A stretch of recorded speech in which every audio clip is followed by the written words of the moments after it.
Jeżeli czegoś nie ma w twoim życiu teraz, to znaczy, że nie jest ci to potrzebne. Miej wyjebane, a będzie ci dane jest jedną z najbardziej duchowych rzeczy, jaką możecie w życiu usłyszeć. Że autorytetem jesteś sam dla siebie, ale mentorów możesz mieć wielu. Wszystko to, co widzisz, jest konsekwencją tego, co pomyślałeś, co poczułeś i mogliśmy po drodze kilka razy zrezygnować. Wiedziałem, że mogę i że spróbuję, zrobię wszystko, co jest w mojej mocy, żeby to osiągnąć. Jeżeli mamy takie podejście, to z reguły nam się udaje. Że nie będziemy bateriami dla kogoś, tylko bateriami dla siebie. Ja byłem przeintelektualizowany na maksa. Przeczytałem 4 razy cały internet.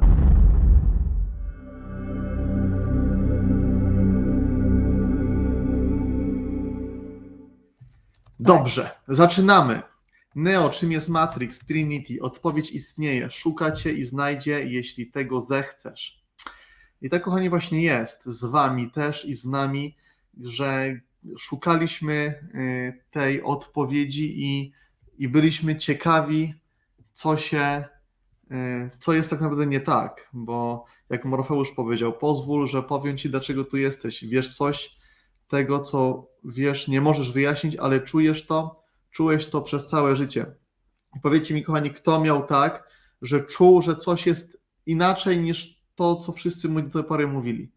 Że świat wygląda inaczej niż uczono go w szkołach, mówiono mu w kościele, rodzice mu mówili, czy dziadkowi, że jest coś więcej, jest coś dalej. Napiszcie jedyneczkę, jeżeli mieliście takie przeświadczenie, bo ja takie miałem od zawsze. Ja też.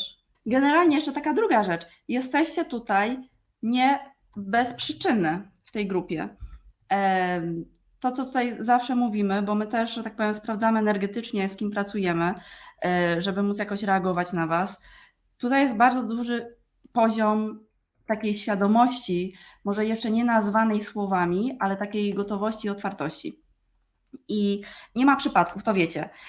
I jesteśmy tutaj dlatego, że zawsze czuliśmy, że jest coś więcej, że możemy dowiedzieć się więcej i odkryć coś dla siebie. I to jest dokładnie to, co się u nas dzieje w życiu, u nas wszystkich. To, co tutaj Morfeusz mówił. Że coś jest nie tak ze światem, że nie jest tak, jak nam mówią. Ze światem jest wszystko okej i z nami przede wszystkim też. Ale z tym światem, który znamy, nie? Jak nam opowiadają w telewizji, w szkole, tak, w kościele. I z reguły jest tak, że jak mamy w sobie wewnętrzną chęć poznania, wejścia do tej króliczej nory, tak jak Neo w Matrixie postanowił podążyć za tym białym królikiem, zresztą Alicja w Krainie Czarów kolejny, to jest dopiero, to następny będzie to następna Alicja będzie. Wspomnimy, to jest dopiero potężny film Alicja w Krainie Czarów, jakie tam są przesłania, to jest, dlatego też pojawił się między innymi w Matrixie ten cytat nieprzypadkowo, wzięty z Alicji w Krainie Czarów. Jeżeli my szukamy takich odpowiedzi, to te odpowiedzi zawsze nas znajdą i jeżeli zdecydujemy się wejść do tej króliczej nory, to już dla nas ten świat nie będzie taki sam. To jak stoimy przed wyborem, wybrać tą czerwoną pigułkę czy niebieską pigułkę, którą Morfeusz zaoferował Neo w filmie. Neo zdecydował się na czerwoną czy na niebieską? Chyba była czerwona. Czerwona. Czerwona to energia męska, ogień, sprawczość, czynne działanie, więc to chyba była czerwona. Niebieska to raczej bierność, tak? Niestety albo stety. Więc my tak samo, decydując się, obierając pewien kierunek, wchodząc w tą króliczą norę, tak jak wam powiedziałem na początku, co się raz zobaczyło, to się nie da odzobaczyć.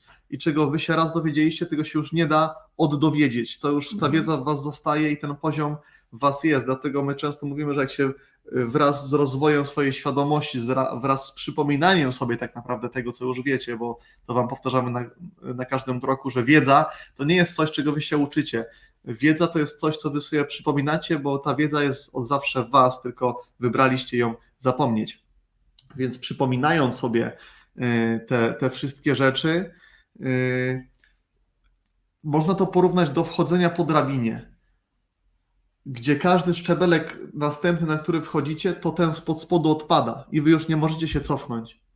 Co prawda macie i czujecie w swoim życiu takie stany, że wpadacie w jakieś dołki, że macie stany euforyczne, jest super, potem jest beznadziejnie i potem dalej, aczkolwiek na tym poziomie, na którym jesteście, wy już zostajecie na stałe.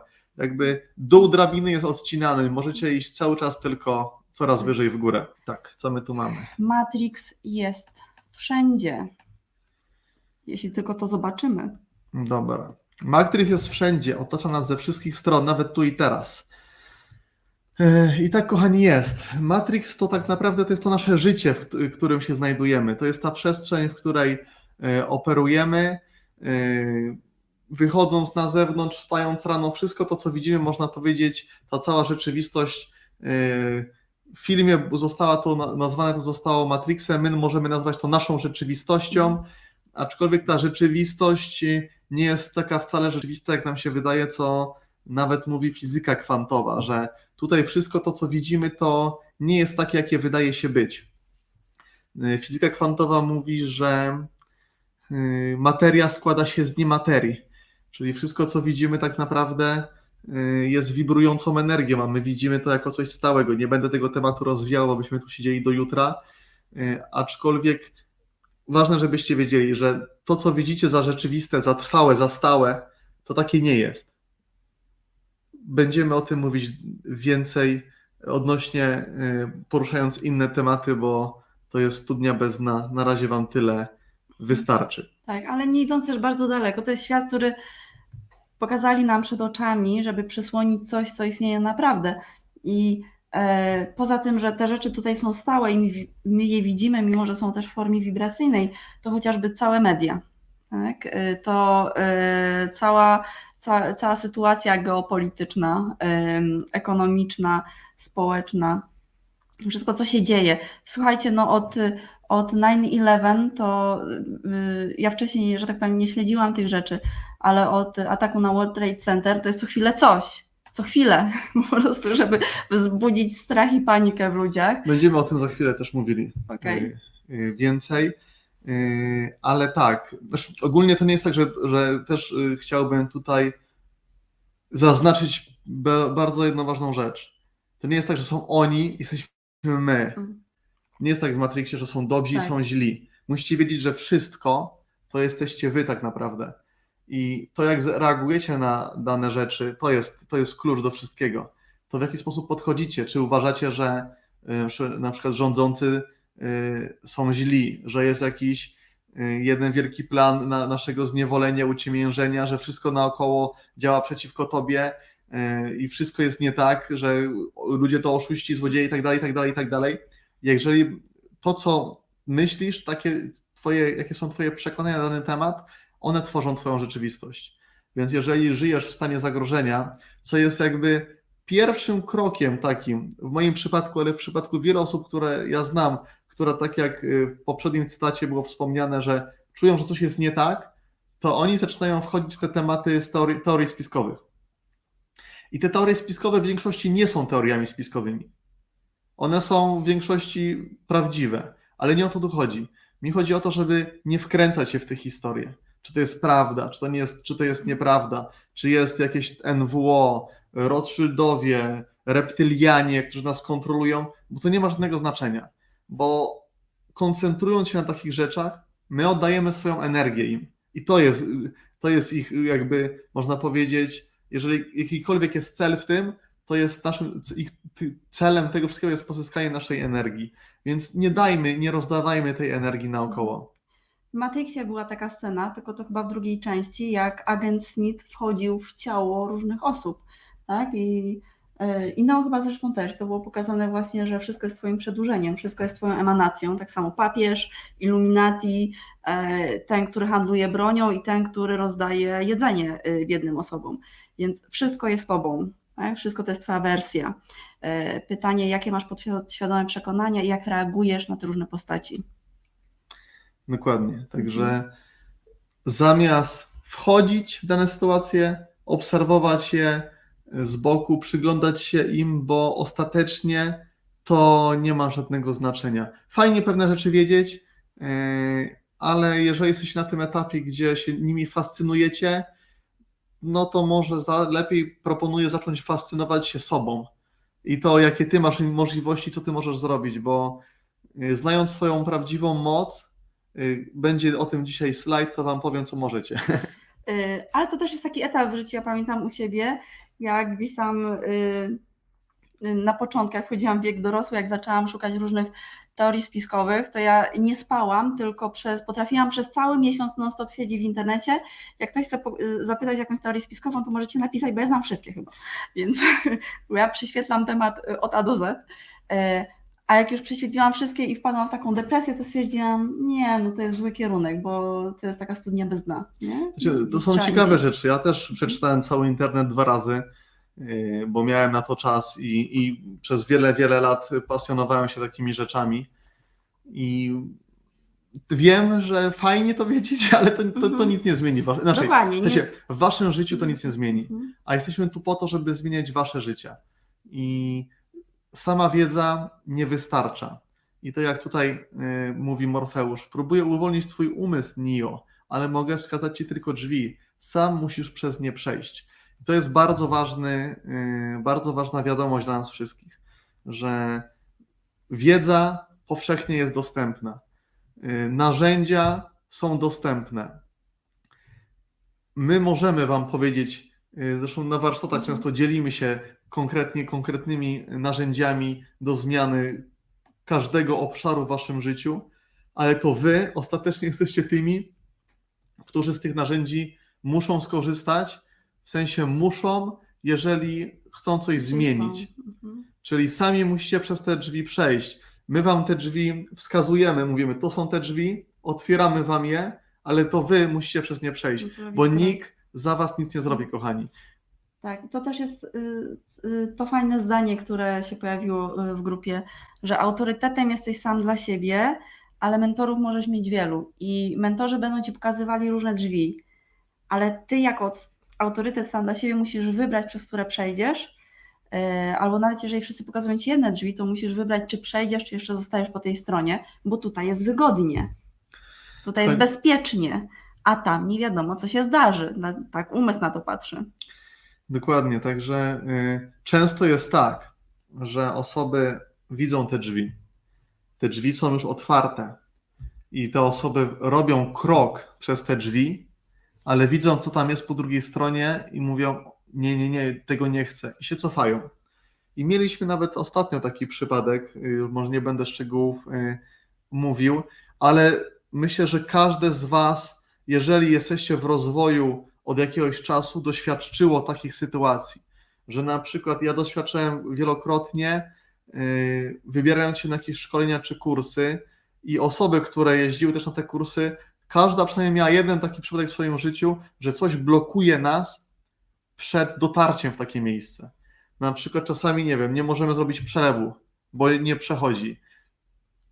Jeżeli, ja miałem nieraz tak, że gdzieś ktoś jedzie i na przykład rozchoruje mu się dziecko i nie dociera na wykłady, albo jest na wykładach i zaczyna się źle czuć, dostaje rozstroju żołądka, boli go głowa, ból głowy, i musi brzucha, opuścić takie szkolenie. Nasz umysł robi wszystko, żeby nawet jak my zrobimy krok przez te drzwi, żebyśmy się cofnęli do tego, co znamy, co lubimy, co jest dla nas bezpieczne. Umysł działa na tej zasadzie, że on bazuje tylko na podstawie przeszłych wspomnień, więc on nie jest w stanie nic wykreować. Umysł nic nie kreuje, umysł nic nie tworzy, umysł jedynie odtwarza wszystko to, co widzi i interpretuje go przez to, co już zna. Więc on nie jest najlepszym narzędziem do kreowania nowej, pięknej, wspaniałej rzeczywistości, bo skoro jest nauczony, że do ciągłego wycofywania się i do dbania o nasze bezpieczeństwo, to on zawsze będzie tą spełniał swoją pierwszą, główną rolę i chwała mu za to, aczkolwiek można wybierać inaczej i okazuje się, że to w życie wcale nie musi być wtedy niebezpieczne, nie musi być na ostrzu noża ani na krawędzi balansowanie, tylko jak już staniemy tymi obiema nogami za tymi drzwiami, to dopiero się taka przestrzeń pełnych możliwości dla nas otwiera i możemy wtedy robić tak zwany true magic. Tak, i teraz jeszcze tylko powiem, bo każdy z nas ma pomysły, prawda? I one, wydaje nam się, że generują się z poziomu umysłu i wiele tak, ale to, co my pamiętamy, że na podstawie czegoś wyciągnęłam taki wniosek, dzisiaj przechowuję ten wniosek i to jest mój pomysł, więc to nie jest nic nowego, to nie jest nic odkrywczego, to, co jest innowacją, to, co jest prawdziwą jakąś taką rewolucją, idzie stąd, z czakry korony, no i też z czakry serca, więc odtwarzanie, a pomysły i tworzenie to są dwie różne rzeczy. Nie? Umysł odtwarza i nie ma najlepszych rozwiązań. Zawsze jest jakieś lepsze rozwiązanie, które idzie stąd i stąd. Ja Wam opowiem też jedną historię taką, która mi teraz się przypomniała, odnośnie tego, jak działają różne siły, które nas nie chcą dopuścić do wiedzy, żebyśmy to już poznali. Uczestniczyłem kiedyś w warsztatach parę lat temu, może 6 lat temu to było, w warsztatach w Rzymie. I no, trzeba było tam, wiadomo, dolecieć, tak? Jeszcze można było. Tak, no bo wtedy te czasy, kiedy się latało, kiedy się chciało. Lecieliśmy z Modlina i żeby do Modlina dojechać z Kielc, akurat bo z Kielc wyruszałem, no potrzebne są gdzieś tak no te 2,5 godzinki do 3 godzin, jak trzeba było jechać. Lot mieliśmy o 20, a my wyjechaliśmy o 17. Czyli tak na styk, ale ja zawsze jako urodzony optymista zawsze zakładam, że nic się nie wydarzy po drodze, więc dlaczego miałbym nie zdążyć, nie ma po co wcześniej wyjeżdżać, będzie ok. No i dojechaliśmy 20 km za Kielce i uszkodzeniu uległ silnik w samochodzie. W sensie, no co rozsypał się całkiem, nic wcześniej nie zwiastowało tej sytuacji. Nie w samolocie. Na razie jesteśmy jeszcze w samochodzie. Na razie jesteśmy jeszcze w samochodzie, więc dojechaliśmy te 20 km za Kielce i stoimy. No i nie mamy zbytnich perspektyw na to, żeby cokolwiek zrobić. Na szczęście jechałem z koleżanką, przyjechał mąż tej koleżanki, zostawił swój samochód i został z tym naszym. Więc my nawet nie wiedzieliśmy, co się z tym samochodem dzieje, nie chcieliśmy, bo żebyśmy mieli czekać na lawetę czy coś, no to już od razu jest po samolocie i to był jedyny samolot w tym dniu. Następnego dnia rano zaczynają się warsztaty, więc no, byśmy po prostu w nich nie mogli wziąć udziału. Wsiedliśmy w jego samochód, a już byliśmy na starcie spóźnieni jakieś 40 minut, więc nie wiem w jakim czasie dojechałem do Modlina, ale to było z połamaniem wszelkich przepisów i wszelkich ograniczeń prędkości na pewno. Po drodze jeszcze się zgubiliśmy, jechaliśmy jakimiś lasami i sytuacja była taka, że o 20, jak był wylot, to o 20 wjechaliśmy na parking. Oczywiście parking, jak ktoś was był w Modlinie, cały zastawiony samochodami. Stanąłem na jakimś zakazie, było przekreślone, że tu nie można parkować. Mówię, no trudno, najwyżej dostanę mandat, no co najgorszego się może zdarzyć, wolę zdążyć na samolot. Więc zostawiłem samochód na tym miejscu, na zakazie, centralnie pod płytą lotniska praktycznie. Mówię, może nie będzie tego samochodu, jak wrócę, nie mój, to co się przejmować. Wbiegliśmy na lotnisko, już było wtedy 15 po. Przebiegliśmy oczywiście, nie czekaliśmy w kolejkach, bo tam kolejki były ogromne, tylko boczkiem przeszliśmy, puścili nas tymi bocznymi przejściami i okazało się, że samolot miał opóźnienie i jako ostatni pasażerowie weszliśmy. Także jeżeli jesteście tylko mocno zdeterminowani, to cokolwiek by się nie działo, to mimo wszystko jesteście w stanie to zrobić. I doleciałem zdążyliśmy, dolecieliśmy do Rzymu, fantastyczne było szkolenie, aczkolwiek ta przygoda pokazuje, że często nam się zdarzają takie rzeczy i mogliśmy po drodze kilka razy zrezygnować, bo sam moment wyjazdu już spod Kielc pokazywał, że nie mamy szans zdążyć na ten samolot. No bo fizycznie... Ale wiedziałeś, że możesz, nie? Tak. Przeczucie wewnętrzne. Wiedziałem, że mogę i że spróbuję, zrobię wszystko, co jest w mojej mocy, żeby to osiągnąć i jeżeli mamy takie podejście, to z reguły nam się udaje. Pytanie, co się stało z samochodem, ale to może na kiedy indziej. No samochód naprawdę, okazało się, że... Nie, ten na zakazie. Nic się nie stało. Przyjechałem, nie było żadnego mandatu, wszystko było w porządku, także żadnych konsekwencji swojego niecnego postępowania nie odnieśliśmy, nie poczuliśmy. Także, no dobra. Także tak. Okej, następny cytat. Ale chyba tutaj Mhm. muszę włączyć. Widać? Nie, jeszcze nie widać, teraz będzie widać. Dobra, teraz cytat, kolejny mądry cytat Morfeusza. Mądry gość. Mądry chłopak, no. Mądry chłopak. Na razie oni należą do systemu, czyli są wrogami. Musisz pamiętać, że oni na ogół nie dojrzeli do wolności. Niektórzy są tak bierni, uzależnieni od systemu, że będą go bronić. No właśnie, czasami jak rozmawiacie ze swoją rodziną albo ze swoimi znajomymi i nagle opowiadacie o czymś, co jest dla was zupełnie oczywistą prawdą, czymś, co poszerza waszą świadomość, takie reakcje dostajecie. Często to są takie reakcje ściągające w dół, albo mówiące, że nieprawda, albo w ogóle nazywające was czubkami. Na przykład zwariowałaś. Ty chyba oszalałaś, że w to wierzysz. Ja często Znowu do jakiejś sekty należysz. Co oni tam z tobą robią? Ja mam taką przyjaciółkę, która jeszcze, że tak powiem, znaczy akceptuje wszystko to, że ja tutaj opowiadam takie rzeczy różne i to są moje przekonania i świetnie mi się z tym żyje. Ona nie jest za bardzo szczęśliwa w swoim życiu, ale za każdym razem jak słyszy ode mnie coś, bo ja czasami ją mentoruję, to mówi, wiesz, ja to wolę zapytać prawnika albo lekarza, bo oni wiedzą. I to jest zawsze jej zdanie, to jest jej największy argument, że ona się nie kształciła w tym, więc ona się słucha swojego prawnika i swojego lekarza. Nie? Okej. Nie? No ale ja nie choruję, ona choruje. Ja nie mam takich problemów, tam są. Mimo że konsultuję pewne rzeczy, ale chodzi właśnie o taki filtr w głowie, który nie pozwala, nie chce. Te okulary cały czas są ciemne i nie możemy ich ściągnąć. I to jest ten umysł, który nie pozwala niektórym dostrzec, ale to też jest okej. I musicie wiedzieć, że każdy ma swój czas i naszym zadaniem nie jest wyciąganie tych ludzi na siłę, nie jest przeciąganie ich i tłumaczenie, bo pierwszym etapem naszego rozwoju, też ja pamiętam, jest chęć podzielenia się ze wszystkimi tą prawdą, którą wy już czujecie, wy już wiecie. Chcecie iść, głosić to naokoło, żeby pokazać, że te życia mogą być całkiem inne. Ci ludzie nie muszą tkwić w tym systemie, ale oni to wybierają i trzeba to uszanować i przede wszystkim zaakceptować, nie próbować zmieniać nikogo na siłę. Jedynie co możecie zrobić, to zacząć zmieniać siebie, bo ostatecznie wszystko, co widzicie, jest waszą emanacją i tak jak się ludzie zachowują, to też pokazuje wam, co wy jeszcze macie w sobie do przerobienia i do pokochania, tak mówiąc górnolotnie już, inaczej mówiąc do przepracowania. Więc ogólnie polecam zaprzestać, jeżeli ktoś was zapyta, to automatycznie daje wam prawo do tego, żebyście mu powiedzieli. Ale ja już nikomu się nie narzucam. Szanuję, jeżeli ktoś w ogóle nie jest w temacie, super. To jest jakby powiedzmy jego świat, jego decyzja, jego wybór i trzeba to uszanować, bo to jest jego droga. A my takim ciągnięciem za rękę to przeszkadzamy mu, zamiast robić dobrze dla niego, to tak naprawdę przeszkadzamy mu w jego rozwoju, który on sobie sam wybrał. I musicie wiedzieć, że to może wyrządzić więcej złego niż dobrego tak naprawdę.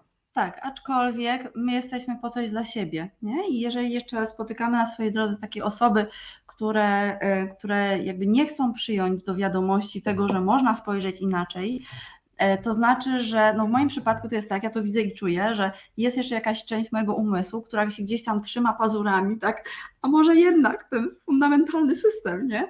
I ja to czuję za każdym razem, kiedy właśnie spotykam się z tą moją przyjaciółką. My się już rzadko spotykamy, bo te nasze drogi też się zaczęły rozchodzić, właśnie dlatego, że po prostu no, te nasze drogi rozwoju są zupełnie inne i to jest zupełnie naturalne. Ale ja jestem jej potrzebna po to, żeby ona jednak coś usłyszała, a ona jest mi potrzebna po to, żebym jeszcze zobaczyła, że gdzieś tam jeszcze się trzymam tych starych rzeczy. Więc tak naprawdę cokolwiek słyszymy, cokolwiek mówimy, to jest okej, bo to też jest nasza droga do rozwoju.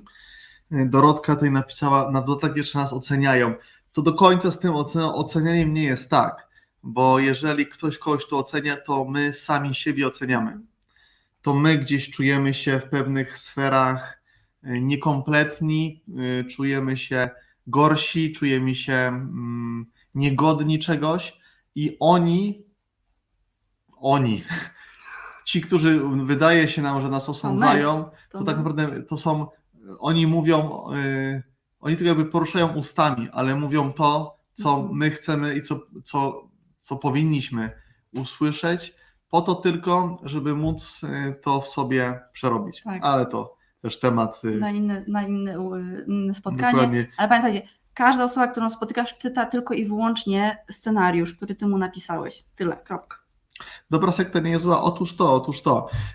Mój tata też zawsze, jak gdzieś tam jeździłem, to właśnie tak się podśmiechiwał. On nie miał z tym większych problemów, ale mówił, o znowu na sektę. I że no, na sektę.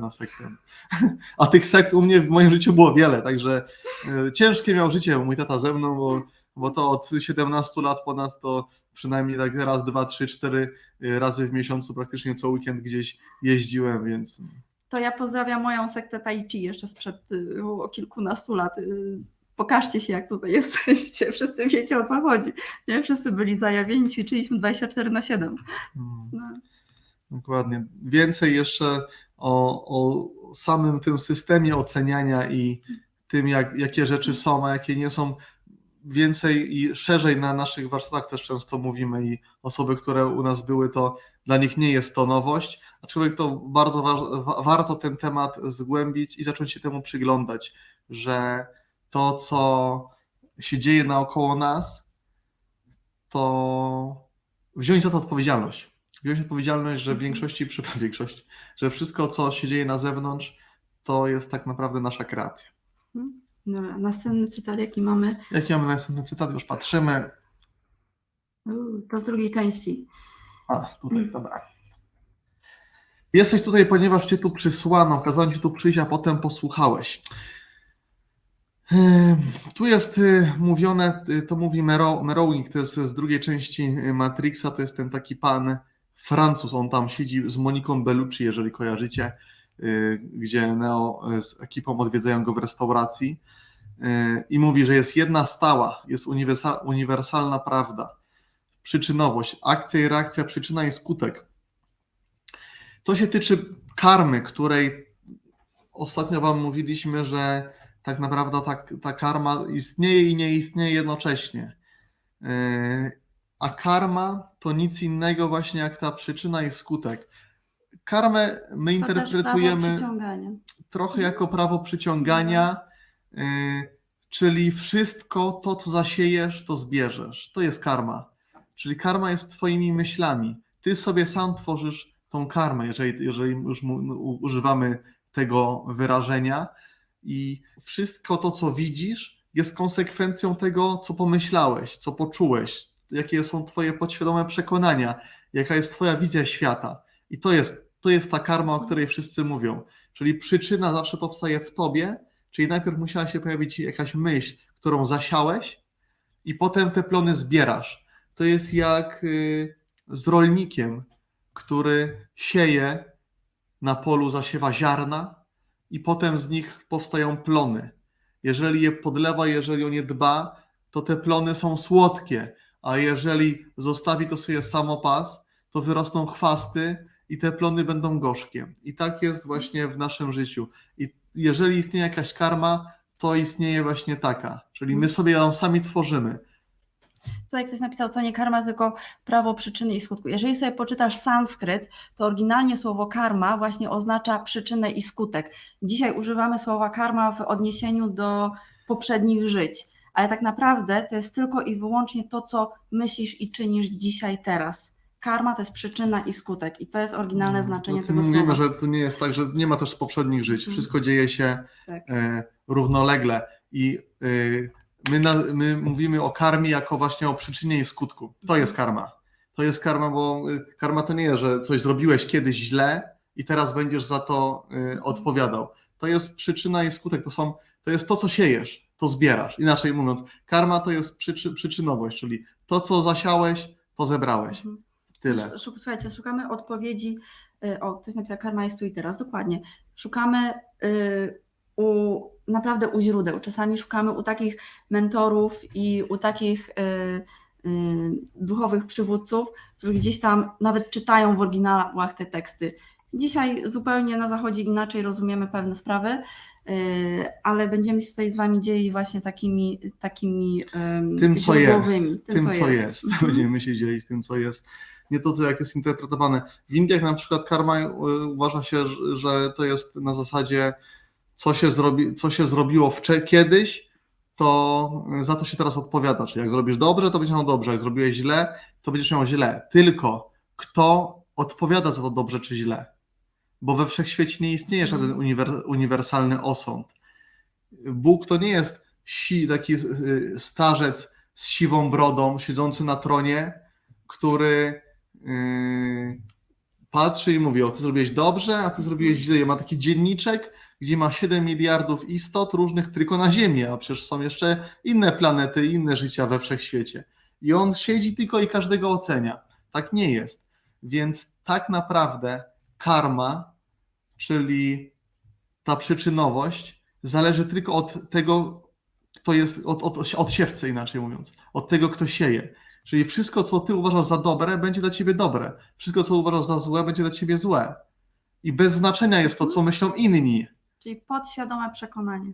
Tylko i Więc wyłącznie. tylko ty decydujesz jakby o swojej karmie. To nie jest tak, że ktoś powiedział, że te rzeczy są dobre, a te są złe i lecimy według ustalonego schematu. Tak mniej więcej działa wszystko, co widzimy naokoło, ale tak nie jest. Ty jesteś jedynie odpowiedzialny za to, co ty uważasz i co ty o tym wszystkim sądzisz. Aczkolwiek to nie jest też z rozumu, tylko w co ty naprawdę wierzysz.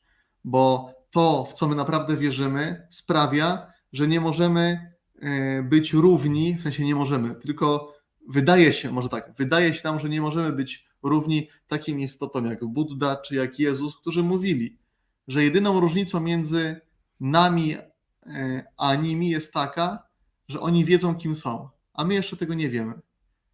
I gdyby te nasze podświadome przekonania były takie, że my byśmy uwierzyli i odkryli tą swoją prawdziwą moc, to moglibyśmy robić wszystko, co nam tylko żywnie przyjdzie do głowy, aczkolwiek mając taką moc i posiadając taką moc, nie robilibyśmy nic. I to jest całe piękno poznania siebie i prawdziwej mocy. Bo Jezus pstryknięciem palca mógłby uzdrowić cały świat i sprawić, że to byłoby kraina mlekiem i miodem płynąca, ale nie zrobił tego. I dlatego też wszystkim tym, którzy chcą tak uczynić, ta moc nigdy nie będzie dana, bo to nie o to chodzi. To chodzi o to, żeby każdy jest po to, żeby przeszedł swoją drogę w swoim tempie i doświadczył tego, co ma tu doświadczyć. Więc Tak. Ostatecznie to jest ta prawdziwa moc, gdzie mając tą prawdziwą moc, my wiemy, że nigdy jej po prostu nie użyjemy. Moje ulubione, Morfeusza. Istnieje fundamentalna różnica między znajomością drogi, a podążaniem nią. Słuchajcie, jest mnóstwo dzisiaj autorytetów wszędzie. W internetach, w książkach, na wykładach różnych. Każdy dużo wie, każdy dużo czyta z poziomu umysłu. A żeby się czegoś nauczyć, to trzeba wejść w czyjąś wibrację. Trzeba wejść w czyjąś energię. To jest podążanie tą ścieżką. Podążanie ścieżką to też jest wasza praktyka. Ja często dostaję na Instagramie zwłaszcza pytania: poleć jakąś książkę. Mogę polecić ci 1000 książek, co z tego? Nie zmieni to twojego życia. Jeżeli ta książka cię zainspiruje do tego, żebyś podjął czynne działania i codziennie praktykował coś, to super, ale ja wiem, że te osoby, które piszą, bo jak ktoś pisze i pyta o tytuł książki, a sam nie zacznie szukać, bo już samo szukanie jest aktem czynienia, tak? Czyli na przykład wchodzimy na internet, idziemy do biblioteki, otwieramy jedną, drugą, trzecią książkę, każda książka też ma swoją wibrację, więc sprawdzamy, dotykając i tak dalej. Więc jeżeli nie ma takiego aktu czynienia, no to ja wiem, że ta osoba przeczyta i wrzuci na półkę i kolejną to są kolekcjonerzy. Nie? Więc czytanie albo wiedzenie, że czy karma istnieje, czy karma nie istnieje, albo czy coś jest prawdą, czy coś nie jest prawdą, takie teoretyzowanie, do tego jest mnóstwo na uniwersytetach. Wszyscy mają profesora, ale żaden nigdy nie wsadził rączek. Nie? I często tak się uczymy od ludzi.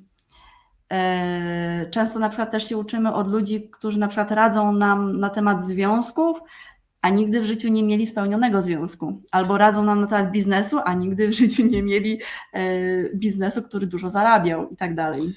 Wielu jest terapeutów, którzy uzdrawiają, chociaż miałem to dodać na samym początku, że nikt was nie uzdrawia nigdy. Nikt nie jest w stanie was uzdrowić, wy uzdrawiacie siebie sami.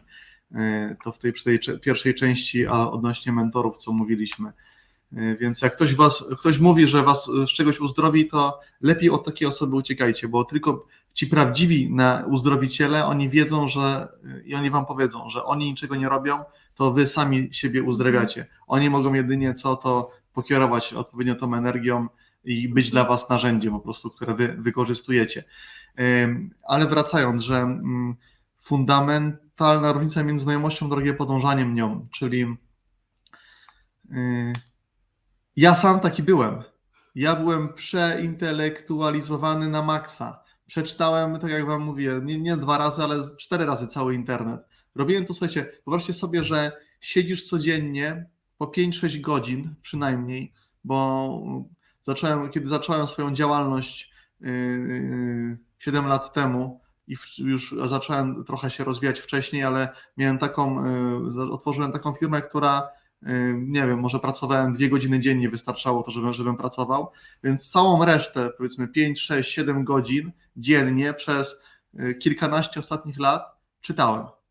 Nie książki, ale głównie internet, bo książek prawda mało przeczytałem, ale przeczytałem wszystkie możliwe rzeczy, które były na internecie i zrobiłem bardzo wiele kursów i jeżeli chodzi o ilość wiedzy, to już byłem napakowany na maksa nią i też moja szklanka była pełna i ciężko było coś nowego przyjąć, aczkolwiek zawsze to się ciekawego znalazło, jeszcze to mówię, a to spróbuję tego, a to spróbuję tego, a to może tu, a to może tam.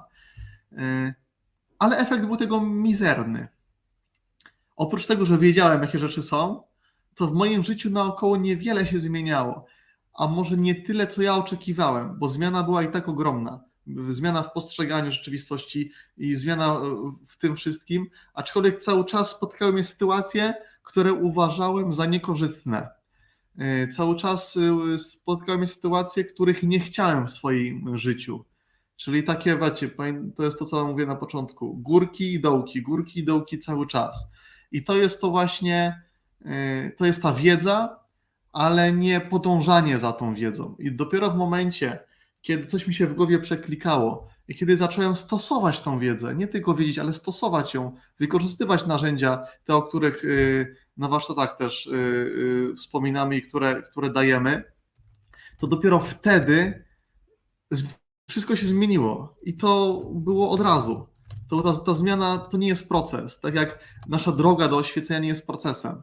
To jest, może się zadziać w jednej sekundzie, bo my często też mówimy, że my jesteśmy już najbardziej rozwinięci, jak tylko możemy być. My jesteśmy już na poziomie Jezusa, Buddy, czy kogokolwiek sobie tam wybierzecie, tylko wybraliśmy to zapomnieć. Gdybyśmy nie byli na tym poziomie, to by nie mogło nas tutaj być. Tylko dlatego, że tu jesteśmy, to już znaczy, że jesteśmy oświeceni, tym bardziej, że wszystko wokół nas takie jest. Wszystko, co widzicie, składa się tylko i wyłącznie z oświecenia. Inaczej nie mogłoby istnieć. To takie zdanie jest, które może niewiele Wam w tym momencie mówi, ale będziemy ten temat rozwijali jeszcze później, bo to jest temat złożony. Na razie zasialiśmy ziarnko, tylko ten, kto wie i kto to czuje, ten to czuje od razu, ale to też nie ten czas, żeby o tym dzisiaj szerzej rozmawiać. Słuchajcie, jak można poczuć, bo czasami też takie pytania padają, no ale skąd mam wiedzieć, że już jestem na tej drodze? Będziesz wiedzieć, że jesteś na tej drodze, kiedy tak jak w Kopciuszku wstajesz, ptaszki śpiewają, słoneczko świeci, sukienka sama się prasuje, ty po prostu jak na chmurze płyniesz pod prysznic. Takie rzeczy się dzieją. Tak się czujesz. Wszystko się układa. I wtedy każde pragnienie, które kiedyś wyraziłeś, bo to nie, że teraz ja chcę śniadanie, ja chcę sukienkę i tak dalej, to jest wszystko z poziomu umysłu, tylko każde pragnienie, które kiedyś wyraziłeś, nagle zaczyna się pojawiać w miejscach, o których w życiu byś nie pomyślał. I to nie jest tak, że ja kiedyś myślałam o Ferrari, ale nagle na przykład pojawia się samochód albo sposób transportu, albo ktoś, kto zawsze ci pomaga dotrzeć do danego miejsca, czyli, że tak powiem, wszystko ci sprzyja. Wtedy widzimy, że jesteśmy na tej drodze. Słuchajcie, ja słyszałem fantastyczne kiedyś zdanie i się całkowicie z nim zgadzam. Jeżeli czegoś nie ma w twoim życiu teraz, to znaczy, że nie jest ci to potrzebne. No, dobre. Zostawiam was na razie z tym. No raczej nie, ktoś napisał. No raczej tak. Nieważne, no, to nie ma co dyskutować. Nie. Poczekaj, tu jeszcze jest pytanie, a czy człowieka oświeconego można zamknąć w jakichś ramach? I tak i nie, bo zależy, czy on, jeżeli ktoś jest świadomie oświecony, no to nie można go zamknąć w żadnych ramach, bo nie ma nic ponad to, kim on jest i jedynie ramy, w jakich może się zamknąć, to on sam. I my się sami zamykamy, bo my jesteśmy oświeceni już i zamykamy się w ramach takich, jakich zamykamy. Zamykamy się w ramach, które ma na imię Paweł, ramach, która ma na imię Magda i ramach, która ma na imię Facebook User na przykład. Albo jakiś inny imię. To są ramy, to my siebie sami zamykamy. Nikt nas nie jest w stanie zamknąć. Nigdy. My sami siebie zamykamy. I to jest największa prawda, jaką możecie wynieść z naszych spotkań, że wszystko, co sobie robimy i sobie zrobiliśmy, to robimy sobie sami, ale to jest okej. To nie ma co teraz się tutaj wyrwać sobie włosów z głowy, że robimy coś źle czy nie tak, bo wszystko robimy zawsze tak, wszystko zawsze jest okej. I na tym się trzeba skupić, że wszystko zawsze jest okej. To Krzysiek zadał pytanie. Nie jesteś Krzysiek, bo jesteś Facebook user. Musisz się dodać, żebyśmy cię widzieli. Dobra, Następne. Teraz trochę o fizyce kwantowej. W ogóle cały Matrix jest o fizyce kwantowej, ale tutaj taki cytat z tym związany. Nie staraj się... poczekaj, To może ja przeczytam. Dobrze. Chłopiec. Pamiętacie tę scenę z chłopcem i z łyżką, kiedy Neo szedł do wyroczni? Chłopiec. Nie staraj się wygiąć łyżki, bo to niemożliwe. Ale spróbuj uświadomić sobie prawdę. Neo. Jaką prawdę? Chłopiec. Że łyżka nie istnieje. Wtedy przekonasz się, że to nie łyżka się zgina, tylko ty. I tu już możemy nawiązać do tego wszystkiego, o czym mówiliśmy. To nie wredna teściowa, tylko my. To nie jakieś nieszczęście spowodowane przez kogoś, tylko my. Wszystko jest naszym przedłużeniem. I tutaj też fizyka o tym kwantowa mówi. Łyżka nie istnieje. O, a to druga najważniejsza sprawa. Łyżka nie istnieje i wszystko, co widzicie, tak naprawdę to nie istnieje. To może być takie łamiące trochę ten schemat, no bo jak nie istnieje, skoro ja czuję, że istnieje, tak? No ale no właśnie, tu jest ta cienka granica, której fizyka kwantowa nie potrafi przekroczyć, bo oni wiedzą, że pewne rzeczy są, ale nie wiedzą, skąd to się bierze, bo nie są w stanie naukowcy sobie tego rozpisać na wzorach, a to jednak dla naukowców najważniejsze jest, że coś jest zapisane, sprawdzone, udowodnione i okej. I do pewnego momentu fizyka kwantowa jest takim pomostem łączącym duchowość, czyli to, co się mówi od tysięcy lat, mówią różne nauki, i z nauką tą konwencjonalną, bo ona się w wielu punktach styka i łączy od już ponad 100 lat. Jest 10 nagród Nobla za fizykę kwantową, więc fizyka kwantowa, co fizyka kwantowa mówi o tej łyżce, to mówi, że ta łyżka składa się z niematerii, bo są, wiecie, najmniejsze cząstki to są elektrony, atomy tam teraz jest coraz mniejsze wymyślają, to nie ma znaczenia, ale jak weźmiecie sobie atom i powiększycie atom do jądro atomu, weźmiecie i powiększycie je do wielkości tego kasztanka, wokół atomu latają elektrony. Kojarzycie budowę atomu, jak wygląda? Jest atom, jest jądro w środku i naokoło latają elektrony. To jak powiększymy jądro atomu do takiej wielkości, to średnica, wokół której lata elektron, to będzie miała gdzieś około 15 km od tego atomu. I w środku jest pusta przestrzeń, nie ma nic. Czyli atom jest w 99% i 9 miejsc po przecinku jest 9,99999 jest pusty. Nie ma tam nic. Jest jądro, naokoło którego latają w ogromnej od niego odległości elektrony i cała ta przestrzeń w środku jest pusta. I z tego my się składamy. I z tego się składa ta łyżka, z pustki. Aczkolwiek wkraczając w tą skalę makro, wszystko się zmienia i wszystko czujemy, że jest, jednak możemy to dotknąć. To nie jest puste. Więc łyżka nie istnieje. Jak na to też zaczniemy z tego punktu widzenia patrzeć, to też zaczniemy trochę inaczej do tego życia podchodzić i proponuję tego nie starać się zrozumieć, bo to nie jest na rozum, na zrozumienie, bo rozum tego nie jest w stanie przetrawić, ale te rzeczy trzeba poczuć, że są takie, jakie są. To też może będziemy mówili w fizyce kwantowej, tak obiecuję, może kiedyś więcej, może na warsztatach zrobimy osobny panel, taki chociaż 1-2 godzinny, gdzie bym nakreślił wszystkie te prawa, o których fizyka kwantowa mówi, porównując do założeń duchowości. Padło pytanie, czyli zabijamy się w życiu za czymś, co nie istnieje, czyli życie nie istnieje. I w następnym cytacie odpowiemy. Już w następnym? Już w następnym. No to dobra. Czym jest Matrix? Władzą. To cyfrowy świat stworzony, by nad nami panować i zmieniać ludzi w to. Pokazuję baterię. Ja baterii nie mam, Mówmy się, że to jest bateria. Pokazuje. Ale w rzeczy samej tak jest. Gonimy za iluzją i tak naprawdę nic, co robimy, nie ma takiego znaczenia, jakiego my mu nadajemy. Znaczy inaczej. Jedyne znaczenie, jakie ma dla nas życie, to jest takie, jakie my sami mu nadamy. I nie ma żadnego ukrytego celu, dążenia do oświecenia, rozwinięcia się, bo jak wam powiedziałem, już tam jesteście. Już jesteście najbardziej rozwiniętymi istotami, jakie mogą być. Jedyne, co tu możemy robić, to się dobrze bawić. Jesteśmy i nie jesteśmy, bo nasz umysł musi nam pozwolić, żeby wejść na ten najbardziej rozwinięty poziom, czyli ten 1000. Dopóki umysł nie pozwala, to my tutaj jeszcze tkwimy sobie w tym tak zwanym brodziku, jak to często mówią. Ale słuchajcie, na każdym poziomie brodzika są lifehacki, takie kody do gry. Ja to nazywam magią osobiście, takie czary personalne. I tymi czarami, tak zwanymi, oczywiście to nie jest magia, to nie jest tak, że ktoś wyciąga czarodziejską różdżkę, bo nie ma czarodziejskich różdżek. Ale można.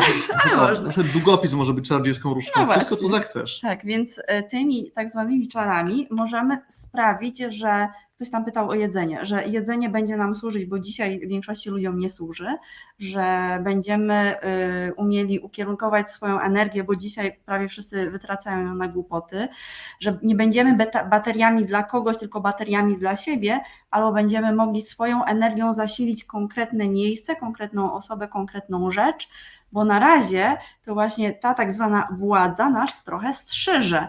My produkujemy energię, nie umiemy nią zarządzać, bo nas tego nikt nigdy nie nauczył. I na przykład to bardzo często widzą ludzie, którzy są tak zwanymi empatami. Oni zbierają wszystkie uczucia od każdego, idą przez Tesco i po prostu zebrali wszystkie uczucia, idą przez Lidla i zebrali wszystkie uczucia i potem płaczą przez całą noc albo przez tydzień i nie wiedzą dlaczego, albo odchorowują przez tydzień i nie wiedzą dlaczego, bo nie umieją tym zarządzać. Ale kiedy się nauczymy tym zarządzać, to wtedy nadwyżka energetyczna, jaką produkujemy z tej baterii, możemy ją włożyć w to, co chcemy, czyli albo w samo uzdrowienie, albo w uzdrowienie dla kogoś, albo w jedzenie, albo w różne inne rzeczy. Jeszcze co tutaj chciałem powiedzieć. Jesteśmy częścią tej energetycznej rzeczywistości i energia dla nas jest dostępna. Mamy dostęp do nieograniczonego źródła energii i tylko od nas zależy, co z tą energią zrobimy, w jaki sposób ją ukierunkujemy. Czy ukierunkujemy ją na siebie i będziemy się nią ładowali, czy ukierunkujemy ją na wszystkie rzeczy, które są niepotrzebne i o tym głównie będziemy właśnie na najbliższych naszych warsztatach mówili i tego uczyli, bo to jest podstawa tak naprawdę, żeby zacząć świadomie to swoje życie kreować i żeby świadomie zarządzać tą energią, bo jeżeli tego się nie nauczymy, to będziemy jak jest do odcedzania takie sitko. To się nazywa różnie. Sitko albo durszlak chyba tak w niektórych rejonach. Przetak. Gdzie wlewamy do niego wodę i ono ucieka setkami dziur. I tak jest też z nami. Potem okazuje się, że nie mamy siły, że nie możemy się pozbierać, że różne projekty nam nie wychodzą, no bo ta energia cały czas gdzieś tam ucieka i to jest najważniejsze z tego wszystkiego nauka, żeby nauczyć się odpowiednio tą energią zarządzać, bo ona jest dla nas dostępna i możemy korzystać z każdej zewnętrznej energii, bo wszystko jest energią. I teraz jeszcze taka uwaga, jak wy nie umiecie zarządzać swoją energią, a produkujecie ją cały czas, to znajdzie się zawsze obok ktoś, kto umie ją wziąć. Świadomie czy też nie. I jak wy nie skontrolujecie swojej energii, to ten ktoś ją weźmie.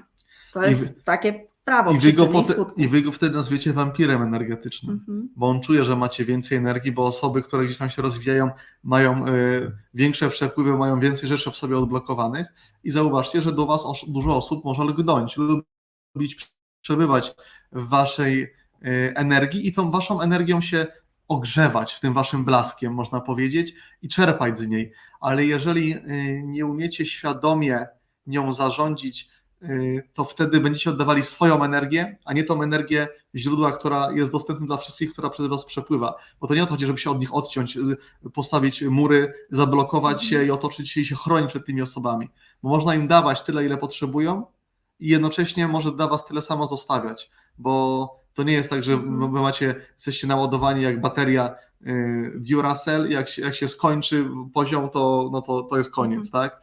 Wy możecie ją mieć cały czas w 100% naładowaną i mimo wszystko dzielić się wszystkim tym z innymi. Jest różnica między, ostatnią myśl powiem, bo jest różnica, jeżeli umiesz zarządzać swoją energią i ją świadomie komuś dasz, to dostaniesz jeszcze więcej z powrotem, a jeżeli nie umiesz jej świadomie dać, to ktoś pociągnie i zostajesz bez tej energii i na przykład na koniec dnia czujemy się zmęczeni, nie wiadomo skąd. Słuchajcie, to jest dobry cytat, czy to dla wolności albo prawdy, może pokoju, czy może dla miłości. To wszystko iluzje, panie Anderson, to wszystko iluzje. Kaprysy postrzegania, wytwory słabego ludzkiego umysłu próbującego desperacko uzasadnić swoje istnienie, które pozbawione jest jakiegokolwiek celu lub znaczenia. Pan Anderson wiedział, co mówi. A wszystkie one są tak samo sztuczne jak Matrix sam w sobie. Jednakże tylko ludzki umysł mógł stworzyć coś tak młodego jak miłość. Tu się akurat nie zgodzę, bo miłość jest tym, co tak naprawdę nas spaja i to jest tą uniwersalną siłą we wszechświecie, która, można powiedzieć, pokonuje wszystko. Musi już pan to dostrzegać, panie Anderson, musi pan już to wiedzieć, nie może pan wygrać, dalsza walka jest bezcelowa. Dlaczego, panie Anderson, dlaczego? Dlaczego się pan opiera? Bo tak wybieram. I słuchajcie, to jest bardzo mocne, bo to, co my wybierzemy, to, co my zdecydujemy, że jest dla nas prawdą, to ma siłę nadrzędną nad wszystkim, bo powiedzieliśmy wam, że ostatecznie to my determinujemy tą całą naszą rzeczywistość. To od nas tylko zależy, jak ona będzie rozegrana. I nikt nad nami nie ma żadnej władzy. Ktoś może mieć nad nami taką władzę, jaką my mu sami oddamy. I jeżeli ty coś wybierzesz, a i tak wybierzesz z głębi serca, to zawsze to się zrealizuje i nie ma siły, która cię przed tym powstrzyma. Jedyną siłą, która cię przed tym powstrzymuje, jesteś zawsze ty sam. Amen. To jest piękne. Dobra. To jest piękne, bo my często myślimy właśnie, że jesteśmy w pewnych strukturach, ogranicza nas prawo, ograniczają nas granice, ogranicza nas nasza rodzina i tak dalej. Wszystko zależy od tego, jaką drogę wybierzemy. I właśnie wtedy dzieje się coś takiego, czyli czy próbujesz mi powiedzieć, że mogę uchylić się przed kulami? Powiedział Neo, nie wiem, czy pamiętacie taką scenę. I Morfeusz mu powiedział, nie. Kiedy będziesz gotowy, nie będziesz musiał. I to jest to, co wam powiedziałem wcześniej o tej mocy. Jeżeli wy rozpoznacie tą swoją prawdziwą moc, to też nie będziecie musieli się uchylać przed kulami, bo będziecie wiedzieli, że tych kul tak naprawdę nie ma i że to wy o wszystkim decydujecie. Wy też tymi kulami jesteście jednocześnie. Więc będziecie mieli moc do tworzenia wszystkiego, ale też z tej mocy już wtedy nie będziecie korzystać, bo na tym poziomie świadomości jedyne, co byście zrobili, jakbyście byli już na poziomie Jezusa i Buddy, to byście poszli z nim na piwo albo sobie łowić ryby, bo byście nie mieli o niczym innym gadać. Oni, gdyby się teraz Budda z Jezusem spotkał, to by sobie poszli na piwko, poszliby sobie na rybki, poszliby sobie cokolwiek porobić, poleżeć na łące i nie gadaliby o duchowości, o rozwoju, bo to nie ma znaczenia, bo to nie ma ostatecznie, to nie ma znaczenia. Bo my wszyscy już tam jesteśmy. Dokładnie. Jesteśmy w pełni rozwinięci i nie potrzeba słów. Nie potrzeba analiz, nie potrzeba żadnych filozoficznych koncepcji, czy Kant miał rację, czy ktoś inny miał rację. I tutaj jest podsumowanie filmu. To jest ostatnie zdanie w trzeciej części, czyli ostatnie zdanie całej trylogii. Wiem, że tam jesteście. Nie będę wam tego. A ja to przeczytam. Będziesz czytał? Czuję was. Wiem, że się boicie się nas, boicie się zmian. Nie znam przyszłości, nie powiem wam, jak to się skończy, ale powiem wam, jak się zacznie. Odłożę słuchawkę i pokażę ludziom to, co przed nimi ukrywaliście. Świat bez was, świat niekontrolowany, bez granic i nakazów. Świat, w którym wszystko jest możliwe. Co się stanie potem, to już zależy od was. I słuchajcie, o co tu chodzi? Chodzi o to, że kiedy rozpoznacie to, kim jesteście, kiedy zrzucicie te łańcuchy ograniczeń, kiedy te filtry, które sami na siebie nałożyliście, zdejmiecie, wtedy staniecie się jak Neo, czyli nie będziecie niczym ograniczeni, nie będziecie musieli uciekać przed kulami, nie będziecie musieli uciekać przed agentami, nie będziecie się bali, że coś się stanie, czy coś się nie stanie, albo co kto pomyśli na przykład, nie daj Boże o mnie. Można będzie powiedzieć, że będziecie mieli wyjebane. tak mówiąc takim duchowym językiem, bo to jest bardzo Dzieci już ważne. śpią. Dokładnie. To powiedzenie miej wyjebane, a będzie ci dane jest jedną z najbardziej duchowych rzeczy, jaką możecie w życiu usłyszeć. Ale słuchajcie, ale to słowo na W to też z poziomu serca, nie z poziomu umysłu, że teraz ja mam was gdzieś, teraz to ja się zajmuję tylko czubkiem własnego nosa, bo my to i tak robimy na co dzień. To jest coś z poziomu serca, czyli przestanie się przejmować łyżką, kulami, agentem, Smithem i Czyli wszystkim te innym. kule to mogą być na przykład teściowa, to może być szef pracy, to może być partner, to może być ktokolwiek, kto nam zaszedł za skórę, do którego mamy żywimy urazę i tak dalej. To są te kule. Ale gdy będziemy świadomi tego, kim te kule są albo czym te kule są, to nie będziemy musieli z nimi walczyć, ani nawet nie będziemy się musieli przed nimi uchylać, tylko przyjmiemy je, obejmiemy je i pokochamy je, bo będziemy wiedzieli, że to wszystko i wyłącznie to tylko jest też część nas. Słuchajcie, tak to można nazwać, jeżeli mówimy o tym przebudzeniu. Przed i po. Tak to wygląda. Tak to wygląda. Jest to bardzo obrazowy, aczkolwiek trafny obrazek, więc zostawiamy to z wami. Wszystko będzie nam dane to, co chcemy i to, co zapragniemy, bo wszystko jest dla nas tutaj. Musicie wiedzieć, że świat jest do waszej dyspozycji i on zawsze odpowiada wam tym, co wy mu dajecie. Powiedzcie nam na sam koniec, co dzisiaj wzięliście ze sobą. Napiszcie jedno zdanie, jeden wyraz, z czym dzisiaj odchodzicie, co wzięliście, Co zabieracie ze sobą dzisiaj. No Dziękujemy, właśnie. wszystkiego dobrego, trzymajcie się, Pa, pa. cześć.